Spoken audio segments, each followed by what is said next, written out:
You know that feeling when an idea hits you like lightning? That moment when creativity strikes and suddenly everything feels possible? Well, welcome to Mesa Talks, where those moments aren't just happy accidents, they're what we live for. My name is Oscar Mota, and for the past 7 years, I've been chasing those lightning bolts of inspiration across continents, industries, and creative disciplines with my team at Mesa. We're all about setting a place for anyone who believes in the power of creative thinking. This isn't just another business podcast or a design talk show. It's a table where we get real about the messy, beautiful, and chaotic process of bringing ideas to life. In every episode, we sit down with game changers, rules breakers, and innovators who are reshaping the way we think about creativity in business and in life. We dive into their breakthroughs, their challenges, and the ideas that come from embracing that chaos. Because let's face it, creativity is not polite. It's raw, it's wild, it's beautifully chaotic.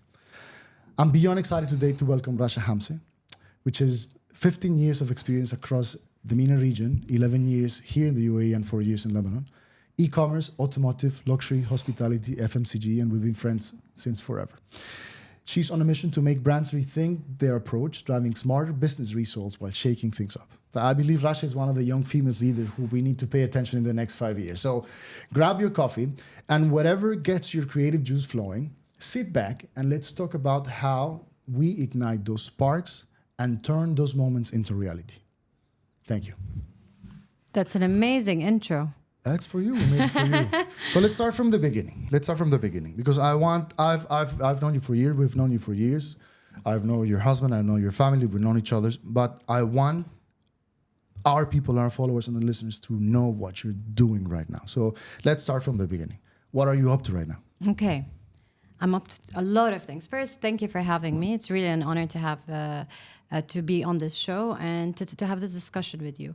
I know we've had a lot of discussions off camera, but now it's something good for the people that are going to be watching. To tell you a bit about what I'm doing currently, I have basically 3 main interests currently.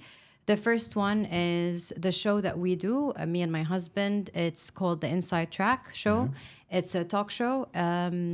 It's all about delivering insights from people from different walks of life. So I'm the executive producer on that show. I handle everything, pre-production and then post-production as well. We're gonna have everything linked either on our descriptions or channel, so you guys can go and check the wonderful Subscribe, work. like, follow. The wonderful work these guys are doing. I was just discussing how meaningful it is for me as an outsider, expat, to really understand about how deep the culture is ingrained into what we're doing. Because we really, sometimes we just let it pass. But just sorry to interrupt you. I have to make that point. We're gonna link. No, that's amazing. It's our passion project, honestly, and it's been an amazing journey. A lot of learnings, and I'd love to share it as well with you. Since you're doing your own show, I would love to also work together and see how we can help each other. The second thing is my agency. It's called the In-House. So it's more, we were talking offline, it's more of a merge between a traditional agency and a consultancy. So as the name says, the In-House, it's more of the right arm of every CMO in their companies. And we work with a lot of brands. A lot of them are multinational. A lot of them are startups or even grown and bred in the UAE. And then last but not least, I have a company with my sister. It's a gifting concept of candles. It's called Edge Candle Studio. It's all about putting a smile on people's faces with customized, personalized. Nice smells. Yeah, and definitely that goes by default, but it's more about putting a smile on people's face. Absolutely. And that is my passion project with my sister. So these are the 3 things basically I work on currently. Awesome. We're going to talk about a very specific thing, which is just creative catalysts and how we ignite passions and creativity. And because we come from the agency world, and then you are now in 2 different tracks that are pretty much related in entrepreneurship and then agency thing. We were having a conversation off camera into how you also are trying to change that perception into how the relationship client-agency, client-brand is a little bit broken, and how you need to really focus on what matters. Going through, again, the entrepreneurship and the candles, how that's represented into... And I know you, but if you look into what Rasha is doing with the Inside Track, with Luca, and with Edge, it's pretty much about you. It's all you, right? But it talks about the work ethic and the values, and you're always trying to put that smile on people's faces, regardless if you're serving coffee or you're doing a multi-million dirham project. We'll talk about in a moment with different brands. So again, I'm super honored to have you. I couldn't be more excited to share this sort of milestone from us with you. We're trying to just, again, getting the people that we love, the people that we care, a voice, a space, a showcase of what they're doing, and also recognizing that, and as I say it always, I want more female creative leaders in position-making spaces in the region, because I do believe that we need more of this. I've come from a very comfortable place because I'm a man. I haven't had this issue in the creative industry, but if you figure it out and if you see sort of the panorama of what's going, we're doing strides. Yes, we're improving, but we still have a long way to go, in my opinion. So thank you for being here. Let's move on to a little bit more a deep dive in what we want to discuss. And I'm very interested in really knowing, Rasha, 25 years ago, Beirut, beautiful Beirut. When did you realize that you were going into creativity?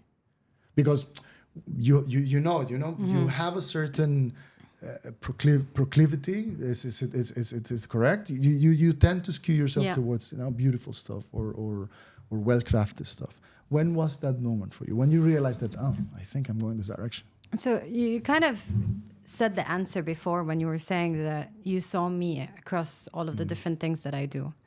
So it goes back to, what do you define creativity as? For me, creativity is anything beyond the norm, right? Something out of the ordinary way that you do things or you think, etc. And me personally, I'm a middle child. So I have the middle child syndrome. That's one. Okay. And I was always against the standard way of doing things, be it at home, be it at school, be it at work. I was always known the person that pushes boundaries. Yeah. And that's for me creativity, because you try to push boundaries wherever you go, right?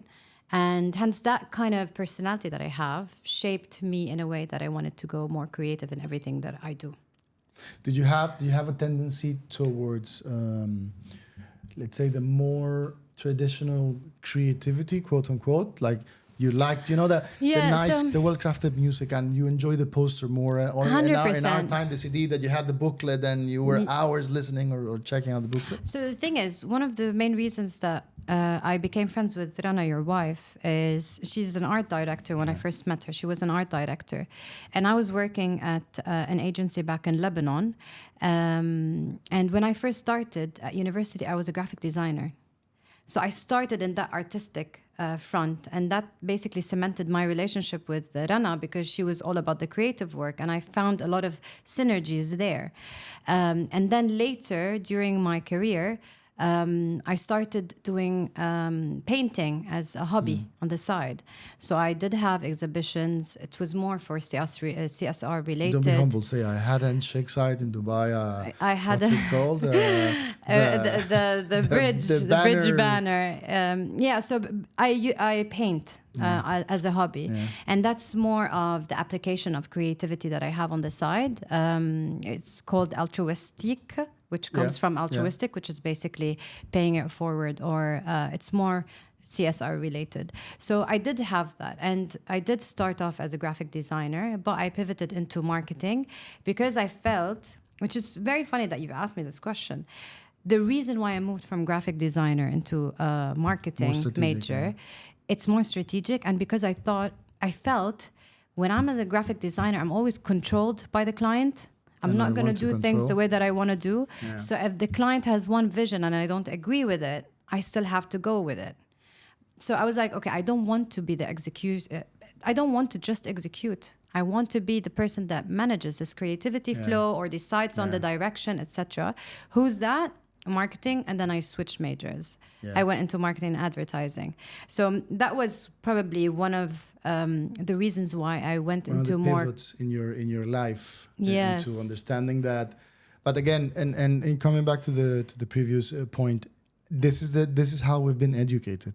As in, a graphic designer is just someone that executes, it's a finalizer. And in reality, And I can speak because I'm not a graphic designer. I might like beautiful stuff, but everything that we do is because of our team 100%. of designers, right? So specifically because of this, and we've told to no, you have to quiet down because the boss is coming or whatever. You are not challenging always that amazing value that you're just saying. I'm always prone to challenge the status quo just because I want to challenge it, and moving that line in the sand is what moves us forward, right? But if we're going to be realistic, that doesn't work in a corporate industry. I would have loved if it does. Absolutely. But when you're working for multinationals, it's not supported as much as we would like it to be, right? You need to go with what the client tells you. And sometimes the client, they don't know what they want, or they know what they want and basically they're very rigid with that. Absolutely. And then you end up being the executor. So that's why you find a lot of graphic designers going off becoming freelancers, right? Because they want to They're have looking that. for freedom. Yeah. So let me move towards something very interesting there, because that point that you started from the artistic side, moving to the strategic side, sort of to lead instead of follow, and then reclaiming your position, your personal position as artist. Mm-hmm. We as creative people we're very emotional.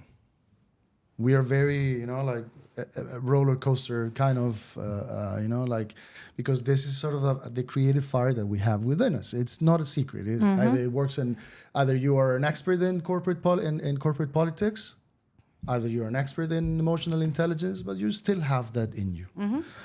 I want to talk about creative highs and lows. What's your take? How do you see, or what examples can you give me on your experience? Because mind you, there are going to be young girl creatives listening to this, young guys creatives listening to this. Like, corporate politics plus EQ and managing these highs. You're going to get lows. me into trouble. Of course not. I mean, look, I'm going to tell you one thing. Is one of the major learnings that I have is when you're living in Dubai, everything is very rushed and you're kind of conditioned. I would use the word conditioned to move in a certain flow, right? And when I was in corporate, I loved my job. I really loved my job. And I loved solving problems. I loved having a massive team. I loved the multinational attribution, everything. I loved the insights that we get from global, etc. But you're stuck into this fast pace of life. You don't have time to sit down and take a step back and think or be creative. Let's be honest. You don't get that creative when you're working at any corporate. When you have that structure, you have a deadline. And usually here in the Middle East, especially working on governmental client, the deadlines are yesterday. And we're not kidding. It's yesterday. And when you have that doesn't blend well with creativity at all. Creativity, you need to take your time to think, to brainstorm, to collaborate. It's not something, okay, sit down, come up with a creative idea. Okay, it's and done. It doesn't happen that way. So that for me was the main problem. And I didn't realize it was a problem. I just realized that I wasn't happy, and I was blaming it on so many external factors. It was only when I took my maternity leave, I was forced, honestly, to take that step back. It wasn't by choice. And when I did, I realized that the reason why I'm not happy, because this is a routine. I cannot go for a routine. Routine was killing my passion. And I had to get out of it. So I only noticed it when I took that break. So those are part of the creative laws in the industry. It's boxed, it's rushed, it's not well thought of. Like you just have to deliver just for the sake of delivering, and you have to comply, right? And you're conditioned to. That's the problem. And this is what it is. So this is the way. So challenging the status quo by yourself, it was hard. So it was super difficult. It's not. But I possible. still see it till today. Even owning my own agency, I still have it. I get this client who has a lot of budgets, but they want deadlines yesterday. No, I have the power to say no, which I didn't in an agency. I have the power to say no or to be selective, which is something now I take pride in. Yeah, absolutely. And then on the other hand, on the other spectrum of this question, as a creative law, and you have to handle this with just that flame slowly going out. because you're losing your passion Yes. because of routine and just a very hard, horrible routine. You have also the highs. You have also we've made this, guys, and I say we because it's not. You're 100%. never self-made. Yes. Never. That person that tells you I'm a self-made billionaire is lying to your face, because you have a team of people helping you reach what you want to reach. And so how did you enjoy those creative highs without falling into the trap of ego? Because we are also a lot. We creatives can be a lot of egotistical monsters sometimes on those achievements. Look, you're saying something that is so funny that we're talking about it now, because I met with someone last week, and when he was asking me about my credentials and everything, I was always using the word we.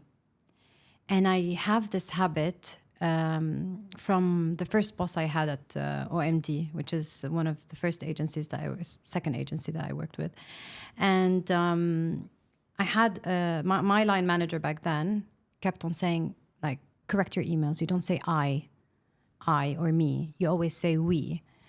And it became ingrained in me. I always say we. So last week I was sitting with this guy and kept on saying we. And he's like, who's we? I want to know what you did. I want you personally to say what you have done. And I realized I went off the complete opposite, where sometimes you do need to say, I take credit for 1, 2, 3. But in an agency, it's different because you are part of a team.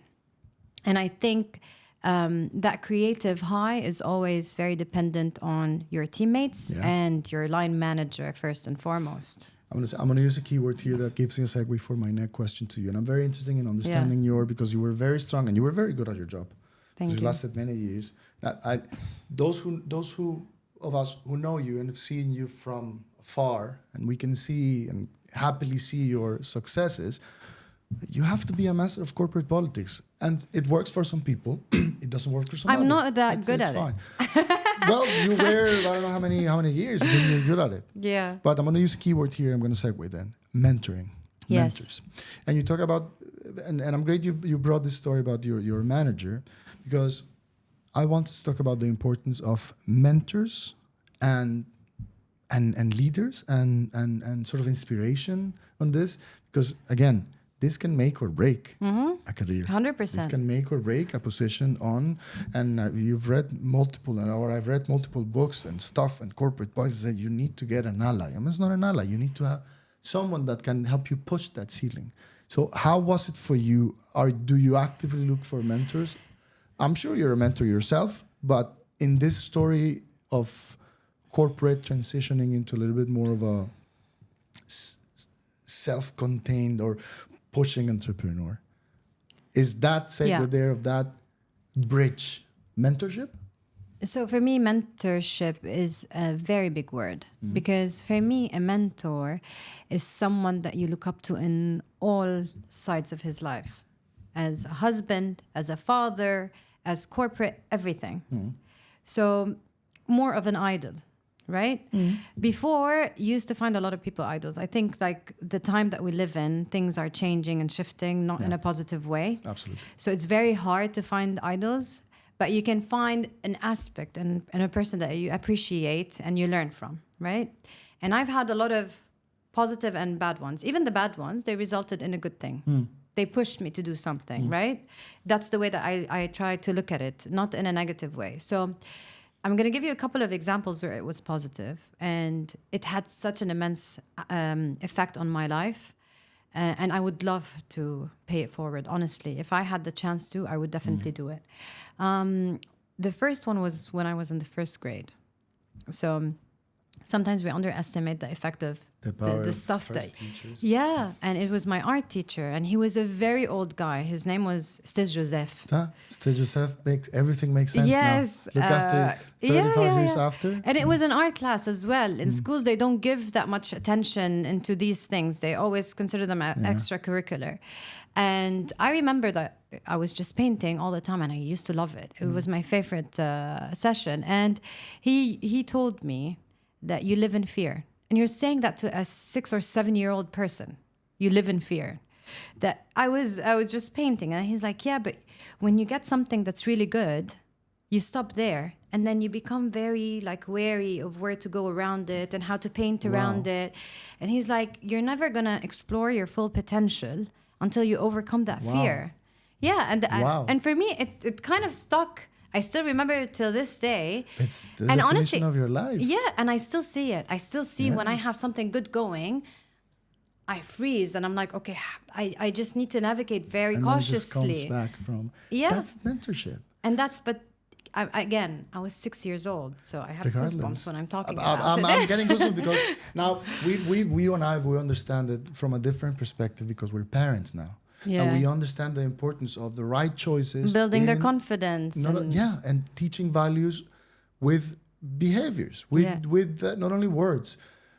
This gentleman, this fantastic gentleman, what a powerful story. Thank you for sharing that. He shifted, literally, if you think about it, he shifted your life because he didn't mean in a bad way or it wasn't a tough love approach. It's like you have to look beyond. Remember Patch Adams, the look beyond the fingers, what's the problem? Yes. That's thing. That's what I think I found that story so fascinating about. I have another one. So another one was so it was back then I was at OMD and I was still a media buyer before pivoting into strategic planning. And I had this, he was a quite senior person. Yeah. And he came up to me and he said, I see there's more into you than what you're doing right now. Yeah.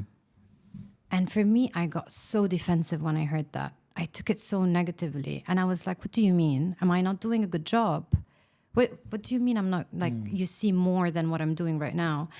And once I got over that, the ego and taking it personal, etc., I realized that he's right. I can do so much more. And he forced me basically, indirectly, to explore that. Okay, if you think that there's more to me, let me explore that. And I realized what he did. He believed in me more than I believed in myself. He was your manager? He wasn't my manager. He was very senior. He was very senior. And so it wasn't even his job to tell me that. Yeah. But he just came and told me in an indirect way, I believe in you more than you believe in yourself.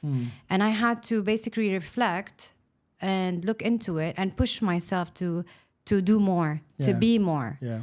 And I tell him every time I see him that one sentence has changed me. Like that's another pivotal moment that I had. One sentence can change you, can push you.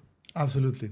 I was going to start pivoting and moving towards your career, but not. It's a great, and thank you for giving me sort of the segue into this, because once we do this, and this is very important, we understand as parents, we understand the fact that is extremely valuable to not be controlled in our emotions, but show them that there is emotion.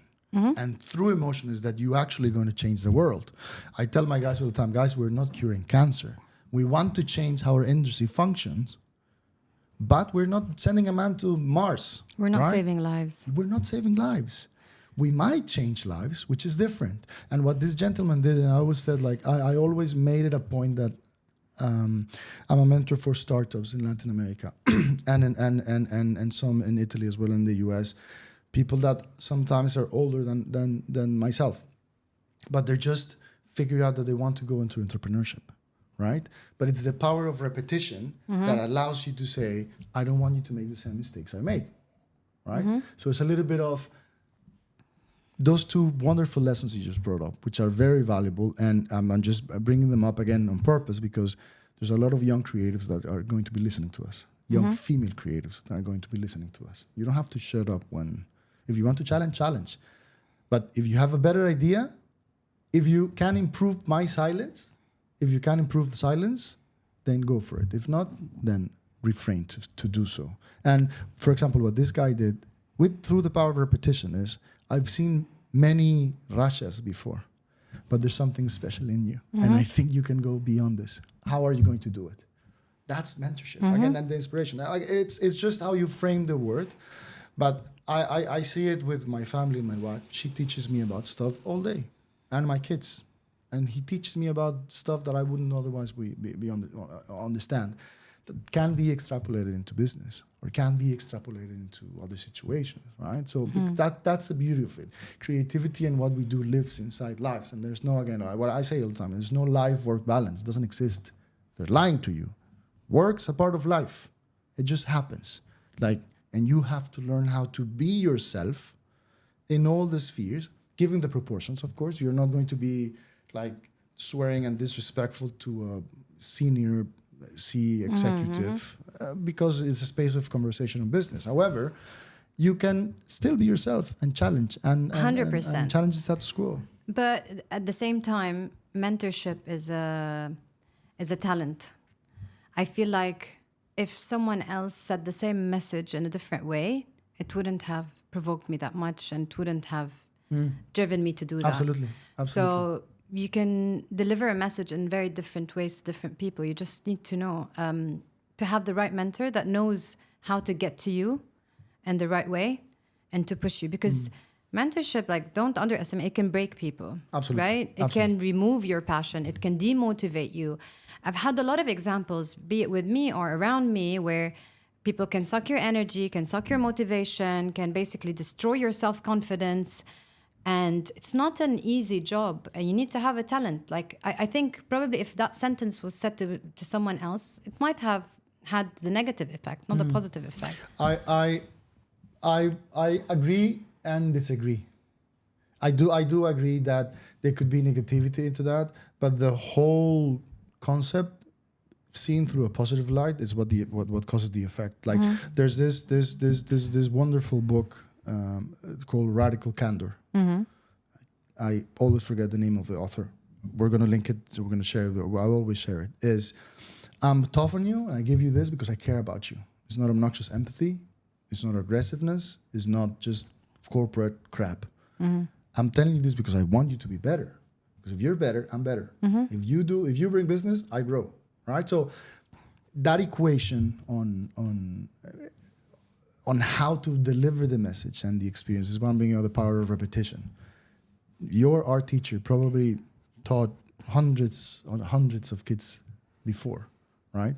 He had the different styles but he saw something in you and he delivered it in a way. Again, it's like simmering or marinating something. It's time. It's time. It's time. A 35-year-old cannot be a mentor different than a 65-year-old. It's just you have more. Your mother, your father was your mentor as well.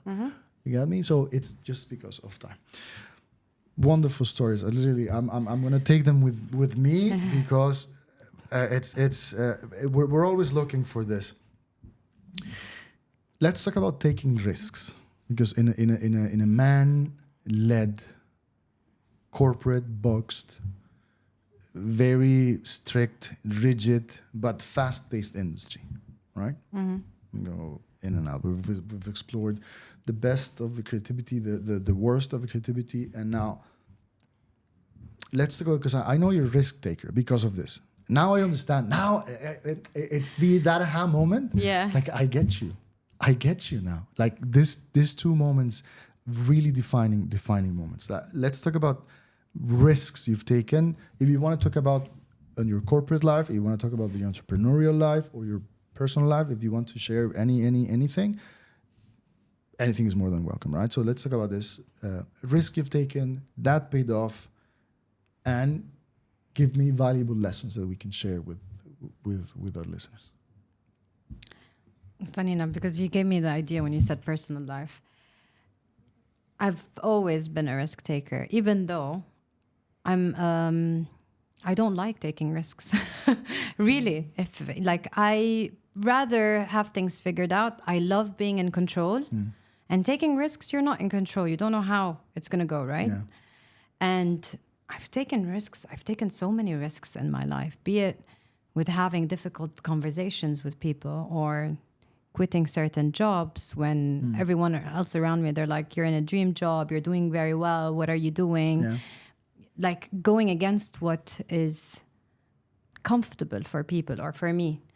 Even my marriage, my husband is of a different religion, right? Not now, I converted, but just from where I converted. Okay. He cannot convert. So basically, I was even growing up from the background that I came from, not related to creativity or agency or multinationals in any way. I come from a village in Lebanon. I've always taken risks, and marrying my husband was one of the biggest risks, but the easiest risks I've taken. Same as the corporate, like taking risks, as long as it feels right, it's always going to lead in a good way. And it's always, if you have the passion for it, I have amazing passion for my husband, for my agency. Otherwise, like everything I do, I have great belief in it and passion for it. My job, my agency, the candle business that I have, everything that I do, I have passion for it. And I don't want to... Okay, Scott Galloway said something once that, okay, great. People, if you have a passion for something, it doesn't guarantee 100% that you're going to make it. You need to be good at it. I disagree with that, because if you have the passion for it, you'll figure it out.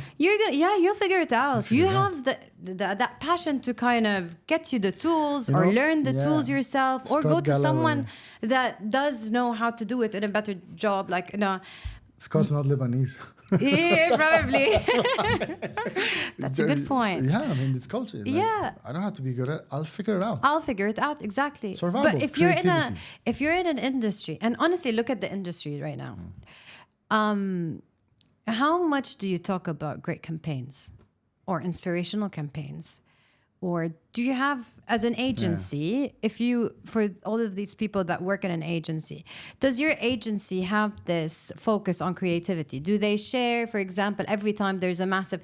Did you talk about the Jaguar campaign, the rebranding? Did you talk about... But Jaguar, everyone's talking about it. But let's talk about something else. Do you bounce off ideas of creative campaigns or creative approaches, etc.?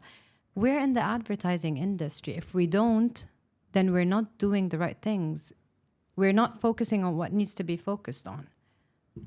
Absolutely, and it's nice that you bring the Jaguar example. We've had online discussions. Yes. We've had online discussions about it, and it's just a massive milestone for a brand like this. But again, and who are we to discuss? You need to see the brief. We don't have the brief. Exactly. I say let's wait and see. Yes. What's the intention? They want to do the cars. They have a vision. Let them pursue your vision. Like if 100 people come and tell you, why the in-house agency? What's that name? What do you mean? Oh, you're ruining the traditional model. Well, nobody knows what you're doing. Yeah. Because you're doing it in the way you're doing it, right? Yeah. So it's the conversations that we need to responsibly have should have a question mark at the end in our industry. Because we need to understand really where is this coming from? Like, why do they want to do this? Like, maybe they're tired of the 100-year-old tradition. Yeah. Maybe they want to create a new 100-year-old tradition. Maybe they want to destroy the brand. Maybe they want to either, again, you know the story of this in the Kali, the Indian deity. He destroys to create. Yeah. Is that a bad thing? To pave a way for the new audience. Yeah. Is that a bad thing? Sorry, but I'm not one. I cannot judge. I'm not one of these online judges. Like, oh, they've destroyed it and then they killed everyone with anonymous 445. Like, who are you? Sitting on your? Are you actively doing something to make a difference or to make a change in what we're doing? Are you a graphic designer? There's this graphic designer that is posting now. Oh, my reel got more likes than Jaguar's reel. Okay, what does that mean, dude? Great, good for you. Like what does it do? Now I'm talking about this now with your entrepreneurial vision, and having this as yes, we have to have a question mark, and yes, we have to have the right message. I want to really understand now, getting into a little bit more of the business side. For you as an entrepreneur, as an executive producer, and a small business entrepreneur, what's that balance? What should be that balance? How do you balance creativity and commercial? You have to give your clients what they want because they need it, but you can get inspired from their vision to do stuff that you believe it will work for them. So how do you balance out that creativity plus commercial equals X. Yeah. How do you solve for that X? So one of the main things is that people think it's either or, and it's not Great either point. or. So Great point. we have done a lot of global econometric studies at Omnicom globally around basically the attribution or the micro optimizations that you do for campaigns, be it from a creative perspective or from a media planning and buying perspective. Yep. And you always have a small increment of growth, like a maximum of 5% increase in ROI. But when you have a great idea, a big idea, a creative campaign, it can go up to 500% the ROI, right? So, and we just need to remember, you should not be creative just for the sake of being creative. It needs to follow a brief. Yeah. You need to follow a brief and have a purpose of what you're doing. So you need to have that structure that we were talking about offline. Yep. So have a proper brief, a purpose of what you're doing, and where's this creativity going to lead. You need to have a clear objective. What's going to be the success KPIs of this, and how are you going to know if this worked or not? You need to have a specific target audience. You need to know where to play and where not to play. Yeah. So you need to have those structures need to be there to basically make sure that at the end of the day, whatever creative idea that you're going to come up with, it's going to have good Strong results. legs, like we said. Yeah. But all of this is based on a proper brief. And I think one of the most problematic things that the industry is going through is that every brief is a copy paste. We need sales. We need sales. Yes. It's like briefs are created by engineers to creative people to deliver something for sales. So Yeah. it's completely disjointed and No, disconnected. not only that, if you're going to give me the same brief every single time, you're going to get the same outcome every time. We need to be creative in the way that we're briefing. So this is for the marketeers. You need to be more creative in what you're trying to do. You shouldn't go the generic way, I want sales. Everyone wants sales. It's a no-brainer. We need to go more beyond that. How are you going to do your job as a marketeer? Where are you going to get that sales from? What approach are you going to be taking as marketeers? Don't throw that job over to the agency. Let them figure it out. That's not their job. Absolutely. That's not their job. Absolutely. The brief needs to be creative, and it needs to instigate that light bulb in the agency for them to get incentivized to work on something different, right? Absolutely. And then the agency need to follow that brief and then basically look into what we were saying, the target audience and the purpose, etc. Are you pursuing actively that educational role as creative leader with your clients? Like, say, 100%. guys, we need to be better at briefing. Come on. 100%. Look, honestly, it's very easy to say that I do, but it's very You have to, difficult yeah, too. it's difficult. But I try to create that awareness that this is the same brief that we're getting. We need to be more creative. What about this? Because, look, the concept of the in-house is a merge between a consultancy, a traditional agency. So I play that role personally with the agency, with the client. So I bridge that gap. So sometimes I'm the one that gives them that different brief. That why don't we do this? You wear that shirt of in the in-house. I'm a part of your team rather than your vendor. Exactly. So I take part in the briefing to my team. But honestly, I would have loved if the brief comes straight up from the marketeer. It's great. Now that you mentioned it, I'm going to segue into something that's really, really nice. There's a point that I want to get across through, especially with you. You play this role in the center. You're the hinge because you teach the client. Now, how do you lead creatively? Yeah. Because you're teaching the client, you're leading the client, you're prompting the client, and I love the word you use, to instigate something. But you need to enable your team. Yes. How do you feel you are as creative leader with your team? Yeah. You have a large group of contractors, freelancers, and creative professionals. Yeah. But you need to also instigate them Yeah. into creating great stuff for the clients. So how do you feel you are like a leader? So one of the biggest learnings I had from working at multinational agencies is how do you deal with different people in a different way? And we kind of tapped into it before. And you need to play people to their strengths.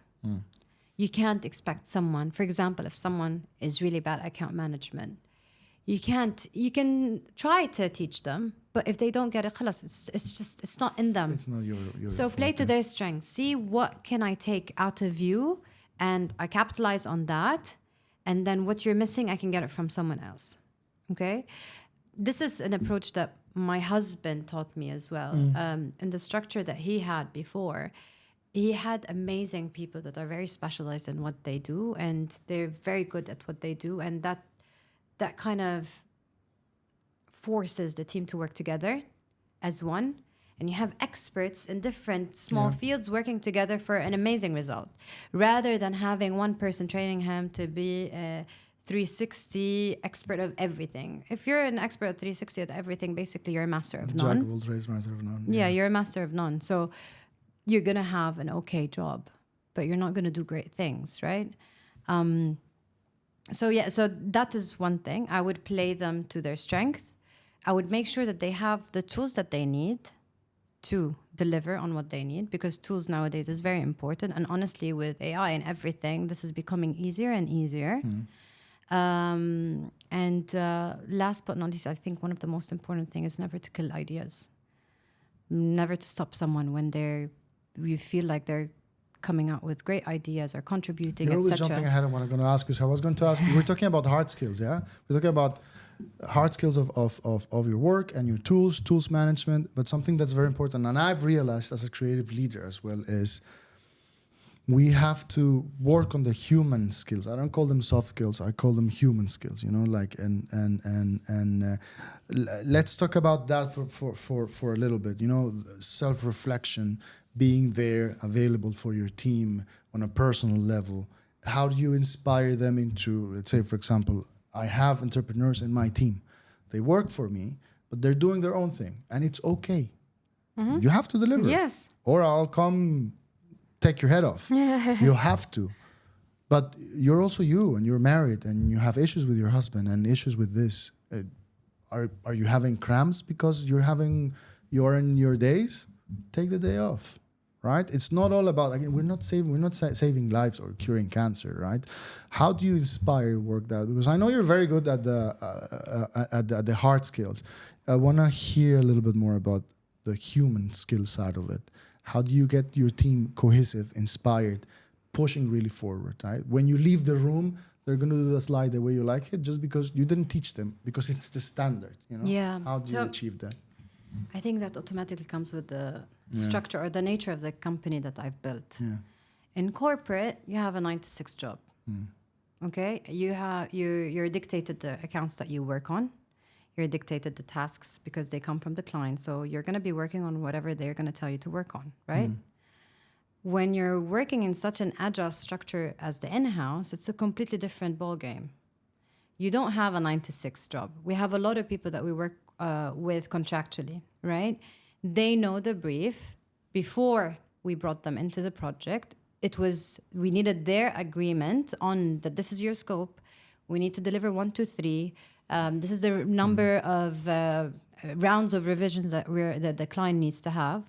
This is the timelines that we're going to be working on. So you have that opt-in that doesn't exist in corporate. So that's the first thing. You know that they're in it because they have agreed. They know what's coming up. That alone is a massive shift, and it changes things. It changes things in terms of the quality of what's being delivered is always better because they're not doing it because they have to. Okay? The timeliness of what's also being delivered is better because you're not getting paid. Whether you do your job 9-to-6, a corporate person is going to get paid at the end of the month. Whether you do it good, whether you do it excellently, whether you do an okay job. Right? A contractor gets paid once the job is done. And when is it done? When the client is happy. So they work with you to kind of make sure that the client is happy. So I think I've created this agile structure that automatically leads to that. Yeah. Leads to people being more incentivized to do a job. So I don't need to manage or micromanage or hold their hands in order to get the job done. If it makes sense. Absolutely. And if I can, we're so aligned as friends, as humans, as company, as parents. We have a lot of sort of coincidence in the way we think and the way we do. I had my mentor was a theater teacher, not the art teacher. Yeah. This is why I'm so histrionic and maybe, I don't know. But what we do is we lead, or I lead with trust first. I'm going to trust you. You don't have to show me anything. You have to do your job. I don't care if you want to go to Flamenca and have shisha. While you're working, you know you have to deliver. I trust you, and I trust you will deliver. It's my job to set you up for success. So it's pretty much sort of the whole system Same vision. puts together into sharing that same vision, right?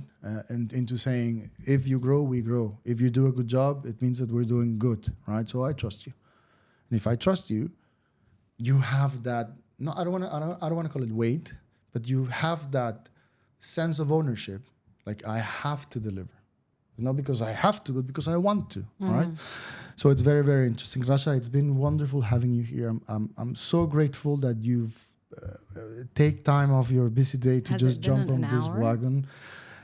I could be talking here for hours by myself or with you, but it's been such a pleasure. I've enjoyed this conversation so much more. It had given me so much light on my friend, the great professional, and it's like, I get it.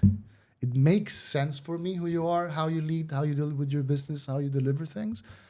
And I couldn't be more happy to get your support in doing this project. We're gonna do something every closing, and is that we're gonna share quick fire questions with our guests. So I'm going to give you 4 now. Okay. So we can close our conversation. What's the best piece of creative advice you've received? Don't go for perfection. A good job is a job well done. Good job is a job well done. Awesome. One book, podcast, or person that completely shifted your creative perspective. You gave me 2. Give me the book or The Inside Track. It changed me in so many different ways. I should have known this was coming. You should have seen it coming. But no, it did. On a serious level, it did, because I know this is a quick question, but it changed my perspective in a lot of things. Doing things yourself can give you a lot of different ways of seeing things. And it's been so insightful talking to people from different walks of life. Morning brainstorming or late night epiphanies? Late night, and my husband would testify. Well done. I mean, I function better at night as well. Understood. I think most creative people do. One creative tool that you can't live without, digital or analog. Your 25-year-old notebook or your canvas. One tool that you cannot live without. ChatGPT. It can be creative. It depends on your prompt, but ChatGPT. I don't know what I was doing before. We're going to talk about. We're going to have a guest, a wonderful guest, of talking to us about specific artificial intelligence tools and something that's a new trend that we have been trying to evangelize as well. And is the augmented creative leader. Clicked on an avatar that makes you go faster and jump higher. Yes. This is how we need to use the tools in the creative industry. Last but not least, if you could collaborate with any historical figure. And please don't tell me David Ogilvy. Who would it be and why? Don Draper from Mad Men. What a great answer. It was actually based on a true story, right? Yeah. I think his name was Draper Daniels. I think it's just a lot of fun to have him nowadays working with you and bouncing off that creativity. We're talking all about creativity. So who else should be here other than the Don? In the Don. Again, wonderful. I need to stop asking questions because we could be here for hours. We're going to wrap our episode here on Creative Catalysts with the wonderful Rasha Hamzeh. It's been a pleasure to have you. It's been wonderful. Please remember to subscribe and like. It helps a lot. We're going to see you around and see you next time. Amazing. I loved it.